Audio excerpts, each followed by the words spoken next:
Story time on how my babysitter used the teddy bear to spy on me while I changed. Okay, so boom. My parents worked a lot and they both worked night shifts. My dad would come home first at like 11 p.m. and then my mom would usually come around 1 a.m. My parents didn't want me to be home alone for too long, so I would have a babysitter from 3 when I would get off of school till 11 when my dad came home. By the way, I'm 12 and the babysitter that we're going to be talking about is 19. So I usually stayed with my older cousin till my dad came home, but my cousin and her family moved. So my parents were forced to get me an actual babysitter. So like a week into me dealing with this new babysitter, one night I was changing and my babysitter tried to open the door, but it was locked. I told her that I was changing, but she told me that I have to leave my door unlocked just in case something happens. I only believed her because my parents had a similar rule. But eventually my babysitter was always walking into me accidentally while I changed. I was getting annoyed, so I had to think of something to stop her. My babysitter kept accidentally walking in on me while I was changing. So to stop her, after I would get out the shower, I would literally go to her and say, "Hey, I'm in my room changing. I'll be right back. Please don't come in." So she had no choice but to stop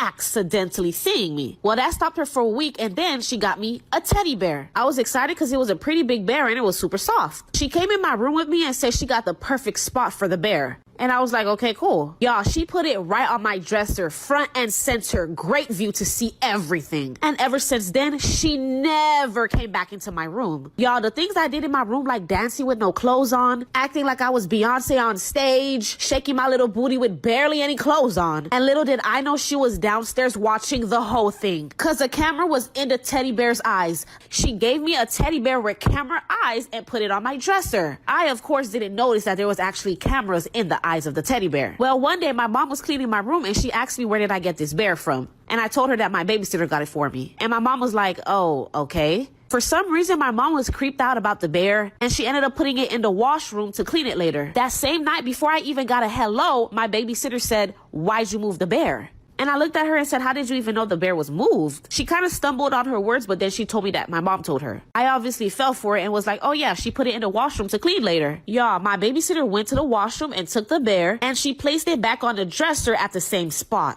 And she told me to tell my mom that we washed the bear together. I really didn't care, so I was just like, yeah, sure, whatever. And I went about my day. This is where it gets real. After my mom moved the teddy bear, my babysitter went in and moved it back. The next day, it was Saturday, so my mom was off. My mom came in my room and saw the teddy bear and asked me why I brought it back up. So I said, honestly, Mom, the babysitter put it back up. She was so sad that she moved it. You should have never even told her. And my mom just looked at me confused and was like, what do you mean? I didn't tell her I moved the bear. And I said, of course you did, Mom. You probably just forgot. Because before she even walked through those doors, she asked me why I moved the bear. My mom's eyes opened wide and she froze. My mom took her phone out and opened a flash and shined it into the bear's eyes. And then she screamed, oh my gosh, and then grabbed the teddy bear and ran to her room. There the camera was. My mom called the cops and then the cops went to my babysitter's house like 15 minutes away. And my babysitter's parents, not knowing what's going on, let the cops in.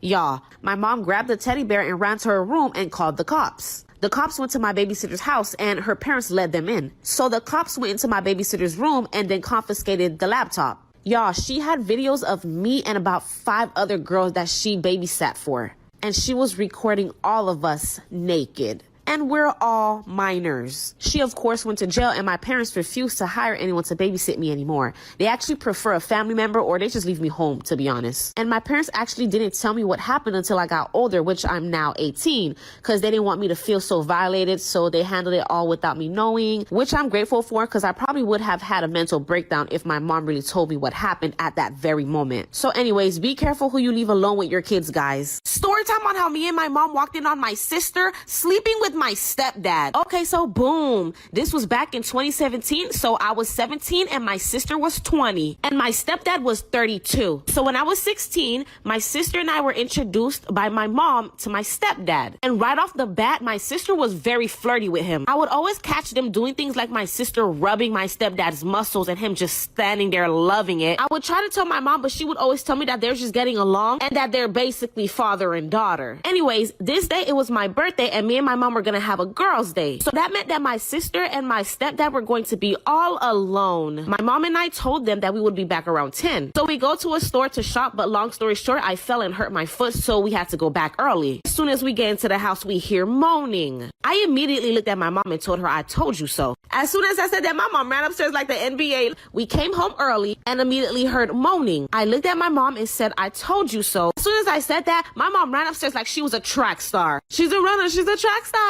Anyways, I ran after my mom and we opened the door together and we see my sister naked with my stepdad. My sister immediately started crying and my mom was literally beating my stepdad. And me, oh yeah, I was just laughing.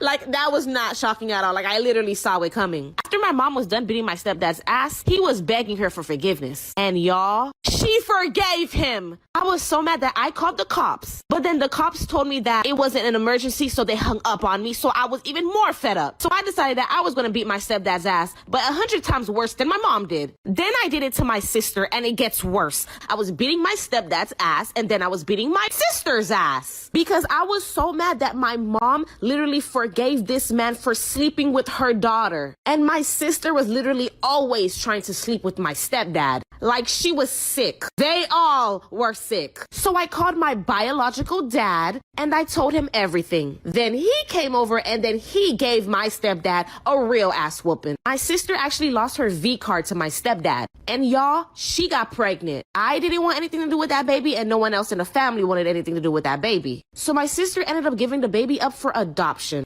And shortly after she gave birth, she went to jail, as she should, where she belongs. And so does my stepdad. Look, y'all, not all family is good family. They could be crazy and nasty. Goodbye. Story time on how I went on a Tinder date and my date tried to kill me. This story gets straight to the point, so let's get into it. Okay, so boom. I was 16 years old and I was lonely. All my friends had boyfriends, so I was always left out. But I didn't like anyone from school, so I went crazy on Tinder. Me and this guy both swiped, so we started talking. And after 2 weeks, he asked to meet up and go on a date. 2 weeks was a little fast, but again, I was lonely and I really wanted a stupid boyfriend. Don't be like me, y'all. So yeah, I went on the date and we met at a restaurant. And you guessed it, he was catfish. In his picture, he was a tall, muscular guy. 6'3" with Rico Suave hair. But in person, he was bald, fat, and he was short. I was so pissed, I just wanted to turn around and leave, but he stood up to greet me, so I didn't want to be rude, so I just told myself I'll get a free meal. Y'all, during the day, I found out he was 40.